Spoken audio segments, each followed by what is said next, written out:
வேள்பாரி பாகம் 2 அத்தியாயம் 25. வயது பழுத்த முதுகிழவர், தோளிலே விழுந்து புரளும் நரைமுடி, கைகால்கள் சற்றே தளர்ந்த நிலை. ஆனால் கண் பார்வை மட்டும் அப்படியே. அதுவும் இரவாகிவிட்டால் கண்களின் ஒளி மெருகேறிவிடும். அரண்மனை தாழ்வாரத்தின் வழியே மெல்ல நடந்து வரும் திசைவேளாரைச் சுற்றி தலைமை மாணாக்கர்கள் 4 வந்தனர். நேற்றிரவே அரண்மனைக்கு வந்து சேர்ந்த அவர் நண்பகலில்தான் புது மாளிகையில் வரையப்பட்ட கால கணக்கை பார்க்க வருகிறார். அவரது வருகையை எதிர்பார்த்து காத்திருந்தான் அந்துவன். அரண்மனையின் தலைமை கணியன் அவன்தான். ஆனாலும் ஆசானின் வருகை உள்ளுக்குள் சிறு நடுக்கத்தை ஏற்படுத்தியபடி இருந்தது.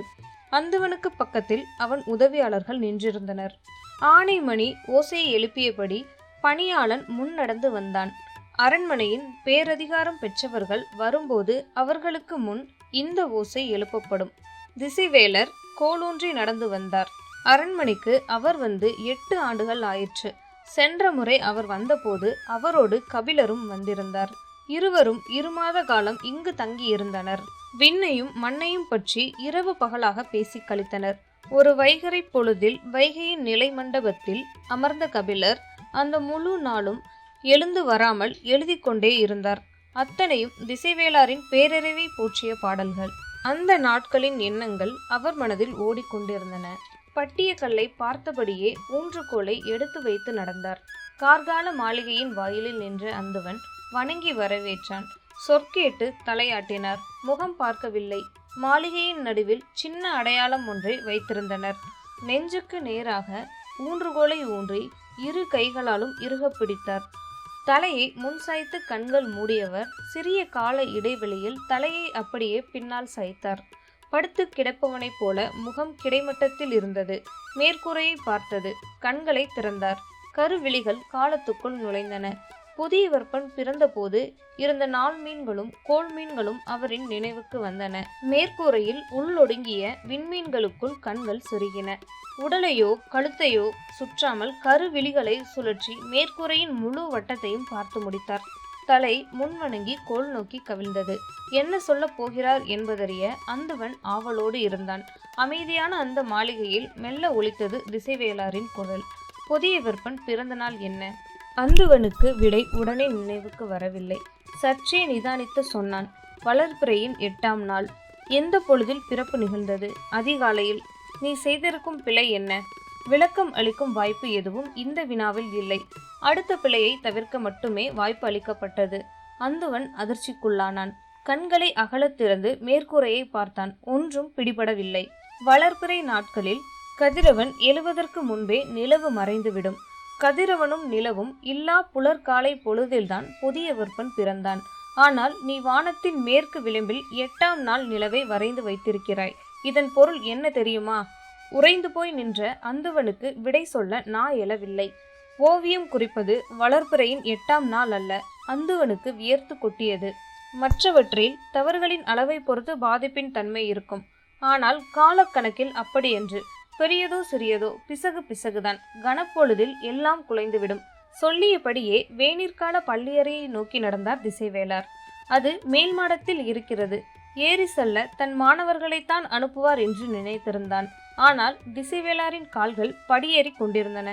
தலைமை அமைச்சர் முசுகுந்தரின் முன் யானைப்பாகன் நிறுத்தப்பட்டிருந்தான். நாட்டின் பெருவிழா நடந்து கொண்டிருக்கும் இந்த நேரத்தில் இந்த சிக்கல் தொடர்பாக விசாரிக்க தாங்கள் வர வேண்டுமா என்று முசுகுந்தரிடம் அரசாங்கத்தின் களஞ்சிய தலைவர் வெள்ளிக்கொண்டார் கேட்டார். இப்படி ஒரு கோர நிகழ்வு நடந்துள்ளது என்பது நம்மினும் மேலுள்ளவர்களுக்கு தெரியாது. ஆனால் கீழ்நிலை வீரர்கள் காதோடு காதாக இதைத்தான் பேசிக் கொண்டிருப்பார்கள். இப்போதே இது குறித்து விசாரித்து தண்டனை வழங்கினால் அந்த வீரர்களின் காதுகளில் தானாக போய் சேரும். விழா காலத்தில் ஒழுங்கை உறுதிப்படுத்துவது முக்கியம். அதற்கு தேவையான அச்ச உணர்வை ஊட்ட இது நல்ல வாய்ப்பு. அதை ஏன் தவறவிட வேண்டும்?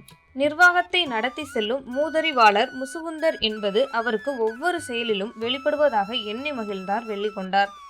தனித்திருந்த அந்த மாளிகைக்கு இருவரும் வந்தபோது கோட்டை தளபதி சாகலைவனும் யானை கட்டுத்தறியின் பொறுப்பாளன் அல்லங்கீரனும் அங்கு இருந்தனர்.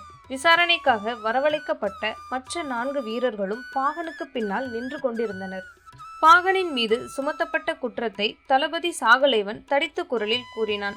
யானையை விட்டு பாகனும் கப்பலை விட்டு மீகானும் தப்பிக்க அனுமதியே இல்லை. இது பாண்டிய நாட்டின் விதி. அதை நீ மீறி இருக்கிறாய். நான் என்னை காப்பாற்றிக் கொள்ள தப்பவில்லை. அதை காப்பாற்றவே முயன்றேன். மதம் கொண்ட யானையை எப்படி காப்பாற்ற முடியும்? அதற்கு மதம் பிடிக்கவில்லை. தளபதி மாரையனை அது ஏன் கொன்றது? என்னை ஏன் அது கொல்லவில்லை? எதிர்கேள்வி எரிச்சலை உண்டு பண்ணியது. கேள்விக்குள் இருக்கும் உண்மை பதற்றத்தை கூட்டியது. அரை இருட்டுக்குள் இருந்து குதிரை பாய்ந்து கண்ணெதிரே வந்தால் எந்த விலங்குதான் அச்சம் கொள்ளாது? அச்சத்தால் தான் அது அடித்தது, மதத்தால் அல்ல.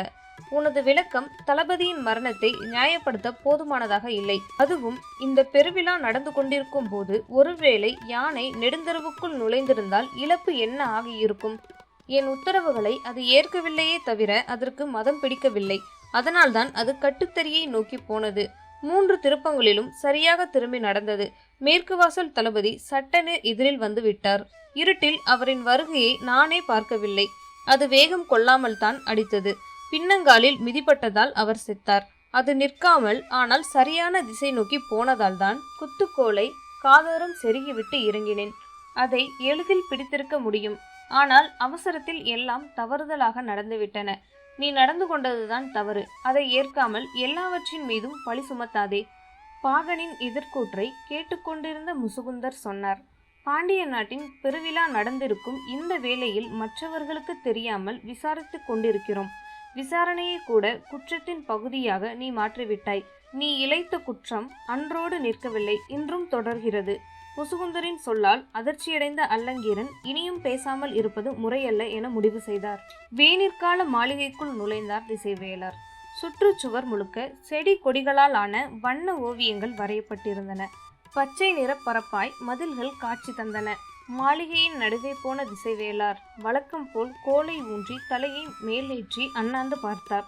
சிறு புலி கண் போல் அறுவை, அதாவது சித்திரை, இருமின் மேற்கூரையின் உச்சியில் இருந்தது. அதன் இடப்புறம் 3ஆம் பிறை நிலவு இருந்தது. அதற்கு நேர்கீழே செவ்வாயும் அதற்கு எதிரே காரியும், அதாவது சனி இருந்தன. அண்ணாந்த திசைவேலரின் தலை சற்றே கூடுதல் நேரம் எடுத்தது. அதே போல அன்னார்ந்து பார்த்து கொண்டிருந்த அந்துவனுக்கு பிடரி பிடிப்பதைப் போல இருந்தது. தலை இறக்காமலே கேள்வி வந்தது. செவ்வாய் கோளுக்கு பூசியுள்ள செந்நிறத்துக்கான வண்ணத்தை எதிலிருந்து எடுத்தாய்? வெடவேலம் பட்டையிலிருந்து எடுத்தேன். அதுதான் இளஞ்சிவப்பாக இருக்கிறது. செவ்வாய் அடர் சிவப்பு நிறம் அல்லவா? அதனால் தானே இந்த அழகிய பெயரை நம் முன்னோர்கள் சூட்டினர். நுணாமர கட்டையிலிருந்து சாரெடுத்து பூசு, அதுதான் அடர் சிவப்பை தரும். சரி என்று வேகமாக தலையாட்டினான் அந்துவன். விண்மீன்கள் அனைத்தும் இமைக்கும் ஒளியுடையவை. அவற்றுக்கு கோல் மீன்களைப் போல வெறும் வண்ணம் பூசாதே. சிப்பியை தட்டியோ சுக்கான் துகள்களை கலந்தோ பூசு. அப்போதுதான் இமைக்கும் தன்மை கிடைக்கும். சரி என்று மீண்டும் தலையசைத்தான். நல்ல வேளை, பெரிய தவறு எதுவும் இதிலில்லை என்று மனம் சற்று நிம்மதி அடைந்தது. திசைவேலர் திரும்பி நடக்கத் தொடங்கினார். எதிரே இருந்த சுவர் ஓவியத்தின் கீழ்ப்புறம் அவர் கண்ணில் பட்டது. நடக்கத் தொடங்கிய கால்கள் நின்றன. மற்றவர்களும் நின்றனர். எல்லோரின் கண்களும் எதிர் சுவரை பார்த்தன. வேநீர்கால மாளிகை ஆதலால் செடி கொடிகள் பின்னிக் கிடக்கும் பச்சை வண்ண காட்சி வரையப்பட்டிருந்தது. எதை பார்த்து நிற்கிறார் என்பது மற்றவர்களுக்கு புரியவில்லை. சற்றே உற்று பார்த்தார். பின்னிக் கிடக்கும் கொடிகளுக்கு கீழே தரையோடு இருக்கும் ஒரு செடியில் பூ வரையப்பட்டிருந்தது. ஊன்றுகோலை நோக்கி காட்டி இது என்ன பூ என்று கேட்டார். என்ன விடை சொன்னாலும் அது தவறாகத்தான் இருக்கும் என்று எல்லோருக்கும் தெரியும். ஏனென்றால் அது தவறாக வரையப்பட்டதால் தான் இந்த கேள்வியே பிறந்திருக்கிறது என்று எல்லோரும் நம்பினர். விடை ஏதும் வரவில்லை. யாருக்குமே இது என்ன பூ என்று தெரியவில்லையா என சற்றே குரல் உயர்த்தி கேட்டார். ஈட்டி போல புற இதழ்களையும் விசிறி போல அக இதழ்களையும் உடைய பொன்மஞ்சள் வண்ணம் கொண்ட அந்த பூவை உற்று பார்த்து ஒரு மாணவன் சொன்னான், நெருஞ்சிப்பூ. அந்துவனும் அதைத்தான் நினைத்தான். ஆனால் தவறு ஏதும் வந்துவிடக்கூடாது என்பதால் சொல்லவில்லை. நெருஞ்சி பூவுக்கு இன்னொரு பெயர் ஞாயிறு திரும்பி. கதிரவன் எழுவதிலிருந்து மறைவது வரை அதை பார்த்தபடி திரும்பக்கூடிய விந்தையான மலர். அதனால் இதை கதிரவன் மேல் காமம் கொண்ட மலர் என்று சொல்வார்கள் என்றார் திசைவேலர். எல்லோருக்கும் தெரிந்த செய்திதான். ஆனால் புதிதாக கேட்பதை போல் கேட்டனர். விடையின்றி தலை தாழ்த்தி நிற்கும் மாணவனே ஆசானின் அகங்காரத்துக்கு சுவையூட்டுகிறான். பள்ளி அறையில் நெருஞ்சிப்பூ வரைதல் மிக பொருத்தம் என்று பாராட்டினார் திசைவேலர். தங்கள் ஆசானுக்கு பாராட்டக்கூட தெரியும் என்று பல மாணவர்கள் அன்றுதான் அறிந்தார்கள். இவர் பாராட்டுவார் என தெரிந்திருந்தால் நாமே சொல்லி இருக்கலாமே என்று அந்துவனுக்கு தோன்றியது. அடுத்த கணம் கேட்டார், இதில் இருக்கும் பிழை என்னவென்று சொல்லுங்கள். வழக்கம் போல் அனைவரும் திகைத்தனர். பூவின் இதழ்களையும் அதன் வடிவத்தையும் உற்று பார்த்தான் அந்துவன். எல்லாம் சரியாகத்தானே இருக்கின்றன, இதில் என்ன பிழை கண்டார் என சிந்தித்தான். யாருக்கும் எதுவும் பிடிபடவில்லை. திசைவேளாரே மீண்டும் கேட்டார். நெருஞ்சிப்பூ எத்திசை நோக்கி இருக்கிறது? நேராக மேல்வானத்தை நோக்கி இருக்கிறது. அப்படியென்றால் நண்பகல் என்று பொருள். மாளிகையின் மேற்கூரையில் பின்னிரவு விண்மீன்கள் மின்னுகின்றன. மாளிகையின் சுவரில் பகல் வெயில் சுடுகிறது. என்ன வானிலை இது? மாணவர்கள் உறைந்து போனார்கள். அவர் யாரையும் பார்க்காமல் ஊன்றுகோலை நகர்த்தியபடி முன்னடர்ந்தார். எப்பொழுதும் கட்டுப்பாட்டுக்குள் அடங்கா பெருங்கிழவன் அல்லங்கீரன். அவன் பேச ஆரம்பித்ததும் விசாரணையின் சூழலே மாறியது. வந்திருக்கும் மண்ணீட்டாளர்கள் அவசரமாக அனுமதிக்கப்பட வேண்டியவர்கள் என்பதை மாரையன் உணர்ந்திருந்தான். ஆனால் கோட்டை கதவை அவனால் திறந்துவிட முடியவில்லை. எல்லா அதிகாரங்களையும் காமக்கிழத்தியின் படுக்கை அறைக்குள் வைத்துக்கொண்டு நீ இருந்தாய். அதுதான் சிக்கலுக்கு காரணமே. அல்லங்கீரனின் குற்றச்சாட்டு சாகலைவனின் முகத்துக்கு நேர் எகிரியது. அவனுக்கு கதவை திறக்கும் அதிகாரம் இருந்திருந்தால் இரவு நிலையுணவு கொடுப்பதற்கு முன்பே கட்டுத்தறிக்கு செய்தி சொல்லி இருப்பான். யானையும் கதவை திறந்து விட்டிருக்கும். எந்த சிக்கலும் ஏற்பட்டிருக்காது. ஒரு மரணத்தை வைத்து நிலைநிறுத்தப்பட்ட அதிகாரத்தை கேள்வி கேட்காதீர்கள் என்றார் வெள்ளிக்கொண்டார். மாரையன் கதவை திறக்க அவ்வளவு முயன்ற போதும் சாகலைவன் காமக்கிழத்தியின் கட்டிலை விட்டு அகலாமல் இருந்ததுதான் அதிகாரத்தின் கோர வடிவம். நான் அதைத்தான் கேள்வி கேட்கிறேன். எல்லாவற்றையும் அறிந்துதான் விதிகள் வகுக்கப்பட்டுள்ளன. அவற்றை கேள்விக்கு உட்படுத்தும் அதிகாரம் யாருக்கும் வழங்கப்படவில்லை என்றார் வெள்ளிக்கொண்டார். அறிவாலும் குணத்தாலும் எடுக்க வேண்டிய முடிவை விதிகளாலும் கட்டளைகளாலும் எடுக்க முடியாது. மனிதன் எடுக்க வேண்டிய முடிவை சட்டத்தின் கையில் ஒப்படைப்பது அறிவீனம். அவ்வளவு நேரமும் பேச்சை கேட்டுக்கொண்டிருந்த முசுகுந்தர் சற்றே ஆவேசத்தோடு தலையிட்டார். கட்டளைகளால் கட்டி எழுப்பப்படுவதுதான் அரசாட்சி. அதன் உறுப்புகள் அனைத்தும் உத்தரவுகளால் மட்டுமே இயங்க வேண்டும். முடிவெடுக்கும் அதிகாரத்தை இழப்பதன் மூலமே எல்லோருக்குமான சிறந்த முடிவு கிடைக்கிறது. எல்லோர் கைகளிலும் அதிகாரம் இருந்தால் எல்லாம் அழியும்.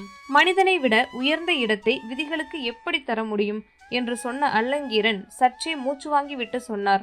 உங்களைப் போல உயரத்தில் இருக்கும் மனிதர்களுக்கு அதுதான் வசதியாக இருக்கிறது. ஏனென்றால் உங்களின் கையில்தான் சட்ட விதிகள் இருக்கின்றன. அவற்றுக்குத்தான் கண் காது என எதுவும் இல்லையே.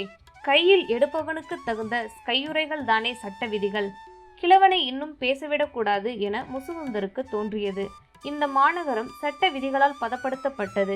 அதன் பக்குவத்தை குலைக்க நினைப்பதை அனுமதிக்க முடியாது. முளைத்தது விளையும், விளைந்தது கனியும். அதற்கு எதிராக எது ஒன்றையும் பக்குவப்படுத்தி விளைய வைக்கவும் முடியாது, பதப்படுத்தி கனிய வைக்கவும் முடியாது. அதுதான் இயற்கை. இயற்கையை ஆள்வதற்காகத்தான் வெல்ல முயல்கிறோம், வெல்வதற்காகத்தான் அழிக்க முயல்கிறோம். அந்த அழிவுதான் அரசாட்சியின் சாட்சி. குரல் கணீரென எதிரொலிக்க இருக்கையில் இருந்து எழுந்தார் முசுகுந்தர். அடுத்து என்ன சொல்ல போகிறார் என்பது அல்லங்கீரனுக்கு நன்கு தெரியும். அதனால் சற்றே முந்திக் கொண்டு சொன்னார். மதமற்ற யானையை நான் கொன்றேன். அதன் வால் மேல் தூக்காததை கவனிக்காது பெரும் தவறிழைத்தவன் நான் தான். எனக்கான தண்டனையும் சேர்த்து சொல்லிவிடுங்கள். நீதான் விதிகளின்படி முடிவை சிறப்பாக நிறைவேற்றியவன். தனித்து வந்த யானையை கன நேரத்தில் வீழ்த்தினாய். மணநாளில் மாமன்னர் சிறந்தோருக்கு வழங்கவிருக்கும் பொற்றாமரை பூவை உனக்கும் வழங்க ஏற்பாடு செய்கிறேன். தவறுகளை சிறப்பு என்று நீங்கள் பாராட்டுவதன் காரணம் சிறப்பானவற்றை தவறானதாக மாற்றி வைத்திருக்கும் உங்களின் அதிகாரம்தான். திசைவேளார் பாண்டுரங்கத்துக்குள் நுழைந்தார். மாணவர்கள் பின்தொடர்ந்தனர். இதுவரை பார்த்த இரு பள்ளியறைகளை இணைத்தாலும் அதன் அகலம் வராது. பார்வையின் எல்லை மேற்கூரையை தொடும்போது மனம் விரிந்து அடங்கும். ஆனால் ஆசானுக்கு அப்படி இருக்காது என்பது எல்லோருக்கும் தெரியும். உள்ளே நுழைந்ததும் அனைவரின் முகத்திலும் ஏற்பட்ட வியப்பு அளவு கடந்ததாக இருந்தது. ஆனால் அந்துவனின் முகம் எதையும் காட்டிக்கொள்ளாமல் மிக அமைதியாக இருந்தது. இவ்வளவு பெரிய மேற்கூரையில் எல்லாமே மிக நுணுக்கமாக வரையப்பட்டுள்ளன. வானியல் வரையப்பட்டதில் மிகப்பெரிய மேற்கூரை இதுதான். இதை சரியாக வரையத்தான் மாதக்கணக்கில் பணி செய்தேன். இதை பார்த்து ஆசிரியன் சொல்லப்போகும் அந்த பாராட்டு சொல் போதும் வாழ்வுக்கு என்று காத்திருந்தான் அந்துவன். திசைவேளார் மண்டபத்தின் நடுவில் கோல் பிடித்து நின்று மெல்ல தலையை தூக்கினார். அவர் கண் விழித்து பார்க்கும் அந்த முதற்கணம் அவர் முகத்தில் ஏற்படும் மலர்ச்சியை பார்க்க ஆவலோடு இருந்தான் அந்துவன். அவர் தலையை பின்புறம் கவிழ்த்து கண் விழிக்கப் போகும் நிலையில் அந்துவனுக்கு சட்டென நினைவுக்கு வந்தது தேவாங்கு இருக்கும் மரக்குண்டு. இளம் மருதன் இங்குதானே வைத்திருந்தான், எடுத்து விட்டானா அல்லது இன்னும் இங்குதான் இருக்கின்றனவா என்று சுற்றியிருக்கும் மேடைகளை பார்த்தான். அவன் இருக்கும் இடத்தில் இருந்து ஒரு பாதி மேடைதான் தெரிந்தன. பெருந்தூண்கள் மேடைகளை மறைத்து நின்றன. 2 அடிகள் முன்னும் பின்னுமாக போய் கண்களை ஓடவிட்டான். இடப்புறம் இறுதி தூணுக்கு பின்புறம் ஒரு மரக்கூண்டு இருப்பதன் சிறு பகுதி தெரிந்தது. மரக்கூண்டுக்குள் இருக்கும் அந்த விலங்கை பார்த்தால் ஆசான் என்ன சொல்வாரோ என்று எண்ணிய கணத்தில்தான் அவர் வரையப்பட்ட மேற்கூரையை நீண்ட நேரம் பார்த்து கொண்டிருப்பது நினைவுக்கு வந்தது. சட்டென அவரை நோக்கி திரும்பினான். திசைவேளார் மேற்கூரையை பார்த்து முடித்துவிட்டு தலையை முன் சாய்த்தார். அவரின் முகக்குறிப்பை பார்க்க முடியவில்லையே, என்ன சொல்ல போகிறாரோ என்று பதற்றம் கூடியது. அவர் குறித்து கொடுத்தது நினைவுக்கு வந்தது. குதிரையின் தலை போல் இருக்கும் 6 புறவிகளும், அதாவது அசுவினி, இடப்புறம் இருந்தன. குமிழ் போல் 3 புள்ளிகளாக இருக்கும் அடுப்பு, அதாவது பரணி, அதன் நேர்மேலே இருந்தது. பொற்கால் கட்டில் போல் இருக்கும் கணை, அதாவது பூரம், சற்றே கீழிறங்கி இருந்தது.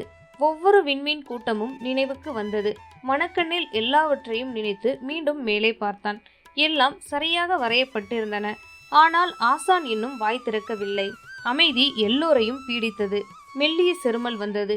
என்ன சொல்ல போகிறார் என்ற ஆர்வத்தோடு இருந்தனர். இந்த வானியல் அமைப்பு எதை குறிக்கிறது? குரல் இறுக்கமாக இருந்ததை ஒரு சிலர் மட்டும் உணர்ந்தனர். வினாவுக்கான விடை யாரிடமும் இல்லை. மற்றவர்கள் அந்துவனையே பார்த்தார்கள். தயங்கியபடி அந்துவன் சொன்னான், பேரரசனின் பிறந்தநாள் அமைப்பு இதுவன்று, பேரரசியின் பிறந்தநாள் அமைப்பும் இதுவன்று. வேறு யாருடையது என்று என்னால் உயிர்த்தெறிய முடியவில்லை ஆசானே. மனிதனுக்குரிய நாளை நினைவுபடுத்துவது மட்டுமா வானியலின் வேலை? இது இயற்கையின் காலமானி அல்லவா? அவரின் சொல் ஒரு புதிய திறப்பை உருவாக்கியது. வியப்போடு தலை நிமிர்ந்து மேலே பார்த்தான். ஒன்றும் பிடிபடவில்லை. ஆசானின் குரல் கணீரென ஒலித்தது. இது மேற்கு மலையில் பெருமழை பெய்து வைகையில் வெள்ளம் பெருகும் கோள்நிலை. பாண்டுரங்கத்தில் ஆடலும் பாடலும் செழிக்க, பாண்டிய நாட்டில் உழவும் வணிகமும் தலைக்க இந்த கோள்நிலையே அடிப்படை. இது பிறந்த காலத்தை குறிப்பது அன்று, இந்த பேரரசின் சிறந்த காலத்தை குறிப்பது. வாயடைத்து போனார்கள் அனைவரும். வானியல் பேராசானின் அறிவு கொண்டு மெய்மறந்து நின்றபோது அவரின் குரல் அதைவிட கனத்து ஒலித்தது. இதில் நீ செய்த பிழை என்ன தெரியுமா? அடித்தொண்டையிலிருந்து வந்தது கேள்வி. அந்துவனின் உடல் உதறியது. அவன் நிமிர்ந்து பார்த்தான். மேற்கூரையை கண்கள் சுற்றின. தலையும் சுற்றியது. ஆசானின் குரல் வெளிவந்தது.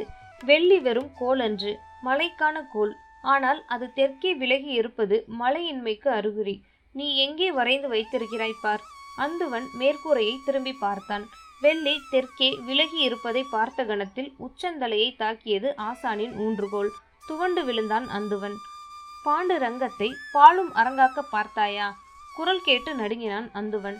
மன்னியுங்கள் ஆசானே, என்னை மன்னியுங்கள். உடனடியாக சரிப்படுத்துகிறேன், பொறுத்தருளுங்கள். அந்துவனை விட அதிக நடுக்கம் இருந்தது ஆசானின் கைகளில்தான்.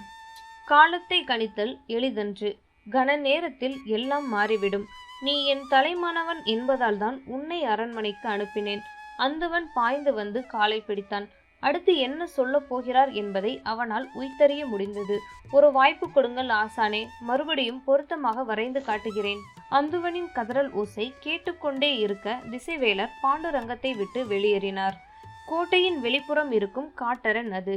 அங்குதான் யானைகளுக்கான வட்டரங்கு இருக்கிறது. முசுகுந்தரின் தீர்ப்பை நிறைவேற்ற எல்லோரும் வந்திருந்தனர். முதலில் பாகன் அரங்குக்குள் அனுப்பப்பட்டான். இன்னும் சிறிது நேரத்தில் யானை உள்ளே நுழையும். சுழல் அரங்கில் யானையிடம் தப்பித்து பாகன் ஓட வேண்டும். அவன் ஓடி தப்பித்தால் குற்றமற்றவன், மிதிபட்டு செத்தால் பாவமற்றவன். இதுதான் போட்டியின் விதி. போட்டி தொடங்க இன்னும் நேரம் இருந்தது. அதே சமயம் முடிவு எல்லோருக்கும் தெரிந்தே இருந்தது. இதோட அத்தியாயம் 25 முடியுது ஃப்ரெண்ட்ஸ். அடுத்த வீடியோவில் அத்தியாயம் 26 பார்க்கலாம். இந்த வீடியோ உங்களுக்கு பிடிச்சிருந்ததுன்னா லைக் பண்ணுங்கள், ஷேர் பண்ணுங்கள், மறக்காமல் சப்ஸ்கிரைப் பண்ணுங்கள். நன்றி.